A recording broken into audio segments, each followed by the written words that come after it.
Feliz Pascua para todos. Este es el día que hizo el Señor, sea nuestra alegría y nuestro gozo.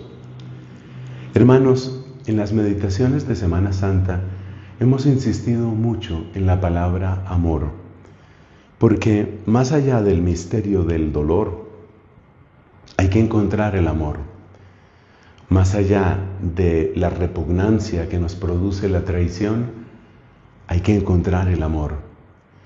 Más allá del horror que producen los azotes y los clavos y la cruz, hay que encontrar el amor. El que encuentre el amor tendrá Pascua.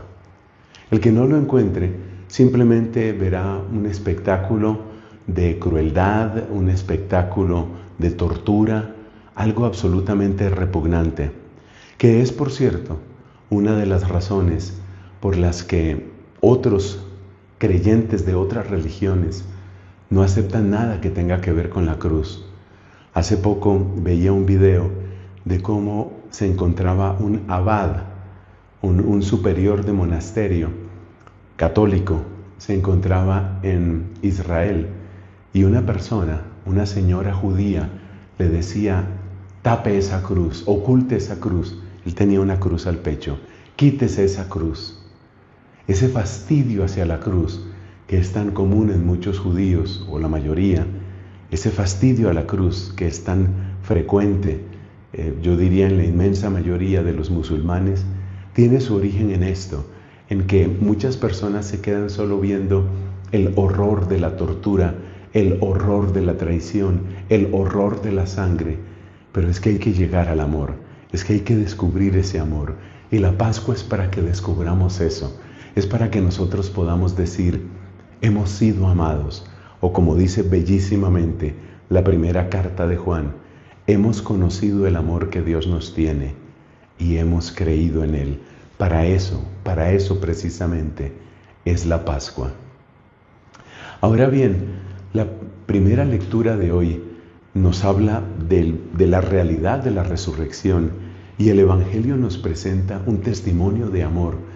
Yo quisiera que nos detuviéramos un par de minutos en ese testimonio de amor, porque la iglesia entera, siguiendo los pasos de Santa María Magdalena, es llamada precisamente a descubrir la grandeza del amor, la grandeza del amor que Cristo ha dado y la grandeza del amor con el que nosotros podemos y debemos responderle. Efectivamente, una persona que conoció muy bien el poder del amor de Cristo fue Santa María Magdalena, y ella, que conoció el tamaño de ese amor, quiso responder y respondió también con amor. Es una gran lección para nosotros. ¿Por qué ella, apenas pasado el sábado, muy temprano en la mañana, va al sepulcro? Porque ella no entiende su vida sin Cristo. A veces las personas que se aman se dicen cosas lindas, lo cual está muy bien, por supuesto, y entonces se dicen cosas como mi cielo, mi amor, mi vida. Es hermoso que se hable así, pero piensa lo que significan esas palabras. Decirle a alguien, por ejemplo, que tú eres mi cielo, es como decir: en ti tengo toda mi felicidad. Decirle a alguien que es mi amor, bueno, significa que yo me amo, yo te amo, perdón, y tú me amas también. Pero quiero detenerme en aquella: tú eres mi vida. Pues bien, María Magdalena sentía que Cristo era toda su vida, que Cristo era su vida entera, que sin Él no podía vivir. Por supuesto, habrá muchas personas que, instigadas por el demonio, traten de torcer estas palabras que acabo de decir y de ver en el amor de María Magdalena otra cosa que no es lo que nos presenta la Biblia. Pero, mis hermanos, quedémonos con lo que muestra la Escritura. Una mujer que va pronto al sepulcro, y va pronto porque el amor tiene prisa, porque el amor es diligente, porque el amor vence obstáculos. Piensa eso, una mujer sola en la madrugada yendo a ese lugar. Ella sabía, por supuesto, porque había estado en el momento de la cruz, ella sabía que había unos soldados que estaban custodiando la tumba. Ella sabía que estaban ahí. ¿Y qué iban a decir esos soldados? ¿Cómo la iban a tratar a ella? ¿La iban a insultar? ¿La iban a maltratar? ¿La iban a humillar? ¿O tal vez algo peor?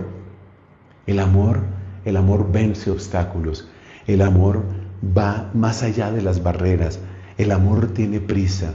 Y ese es el amor que nosotros necesitamos descubrir. Ese es el amor que nosotros necesitamos tener. Ese es el vigor nuevo que necesita la iglesia y que está en la fuerza de la Pascua, para que nosotros, descubriendo la grandeza de ese amor, descubriendo cómo hemos sido amados, también nos inflamemos en un amor como el de María Magdalena y podamos decir: Jesús, sin ti no puedo. Jesús, tú eres mi todo. Jesús, en ti está mi confianza. Y ella, que amó tanto, encontró respuesta, porque fue la primera en recibir directamente la noticia de la resurrección, es decir, de la presencia del mismo Cristo. Y así se convirtió, como ya lo han dicho los padres de la iglesia, se convirtió en la primera apóstol, la primera en llevar la buena noticia, la primera en compartir eso que hoy es alegría de toda la iglesia y del universo entero. Cristo vive, Cristo reina, Cristo es el Señor. Feliz Pascua para todos.